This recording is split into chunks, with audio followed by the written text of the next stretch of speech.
অনেক রাত করে হাসান বাসায় আসলো।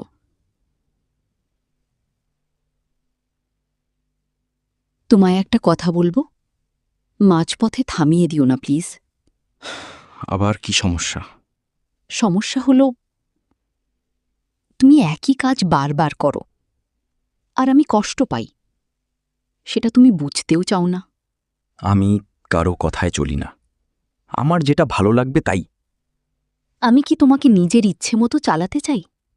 তাহলে এত নিষেধ করো কেন? ওর সাথে কথা বলো না, ওটা করো না, এসব আমার ভালো লাগে না তন্নি। কারণ কিছু জিনিস আমাকে কষ্ট দেয়, তাই বলি। তুমি বেশি সন্দেহ। সন্দেহ আর অস্বস্তি এক জিনিস না।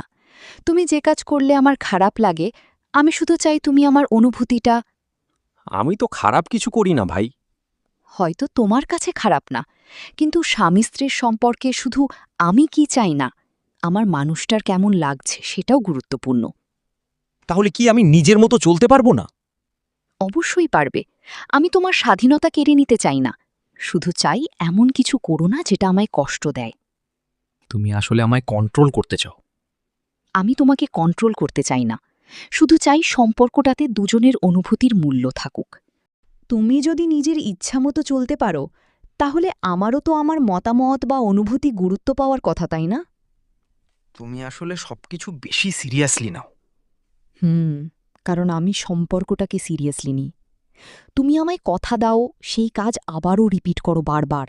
তখন আমার মনে একটাই প্রশ্ন জাগে, কেন আমার অনুভূতিগুলো তোমার কাছে এতটা মূল্যহীন? আমি ইচ্ছে করে করি না। প্লিজ, এখনও সময় আছে। আমার কষ্টটা বুঝে বদলানোর চেষ্টা করো। ভালোবাসা মানে শুধু নিজের মতো থাকা না।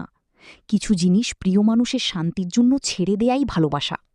আমি তোমাকে বেঁধে রাখতে চাই না, শুধু চাই তুমি এমন একজন হও যার আচরণে আমার মনটা নিরাপদ লাগে।